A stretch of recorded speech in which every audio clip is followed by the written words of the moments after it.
దయచేసి మీ అందరూ కూడా నా గురించి ప్రార్థన చేయండి. చట్ట ప్రకారంగానే ఎదుర్కొంటాను.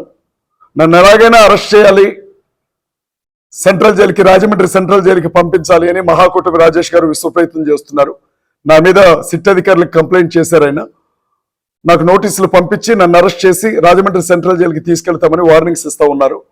లేకపోతే వాళ్ళు నోటుకొచ్చినట్లుగా మాట్లాడుతూ ఉన్నారు.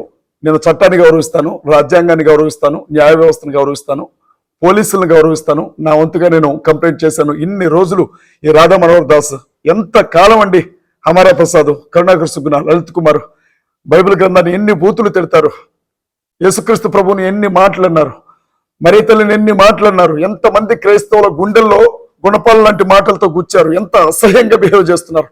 వీళ్ళని చట్టం సర్కిల్లోనికి తీసుకొచ్చి నిలబెట్టకపోతే నాలాంటి వాళ్ళని ఎంతో మందిని కనుమరుగు చేయడానికి వీళ్ళు ప్రయత్నం చేస్తూ ఉన్నారు. కాబట్టి